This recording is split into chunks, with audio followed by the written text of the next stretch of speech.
Picnic picnic picnic picnic শেষ হয়ে গেল, কিন্তু আমার ভিডিও আপলোড করতে একটু দেরি হয়ে গেল। সো সবাইকে হ্যাপি নিউ ইয়ার। আমাদের পিকনিকে অনেক ধরনের আইটেম করা হয়েছিল, আর তার মধ্যে এইটা ছিল শামি কাবাব। আপনারা আবার মনে করেন না যে শামিকে কাবাব বানিয়েছি। এত ছোট চুলা দেখে আপনারা বলতেই পারেন যে আপনারা কি ফ্যামিলি পিকনিক করছেন, কিন্তু না, টোটালি আমরা ছিলাম 20 জনের মতো। আর ছোটখাটো যেই সমস্ত আইটেম ছিল সেগুলো আমরা এই ছোট চুলাতেই বানিয়ে নিয়েছিলাম। প্রথমেই সব মাংসগুলো কষিয়ে নেওয়া হয়েছিল, আর আপনারা দেখতে পাচ্ছেন যে বিদেশি ডিমের মতো এই আলুগুলো, সেগুলো এখন আমি একটার পর একটা দিয়ে দিব।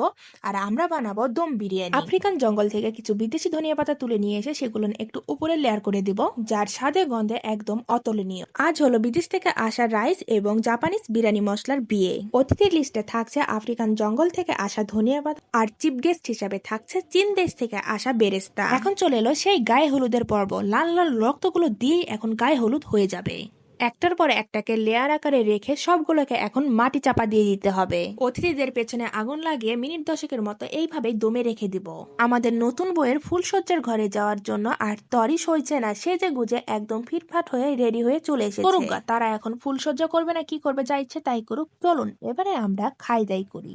আজ আমাদের মেনুতে ছিল চিকেন বিরিয়ানি, বুটের ডাল দিয়ে মাংস, ডিম কারি, শামি কাবাব, স্যালাড, আর মিষ্টিমুখ করার জন্য ছিল পায়েস। আর আপনারা নিউ ইয়ারে কে কি দিয়ে পিকনিক করেছেন অবশ্যই কিন্তু কমেন্টে জানাবেন। ধন্যবাদ সবাইকে।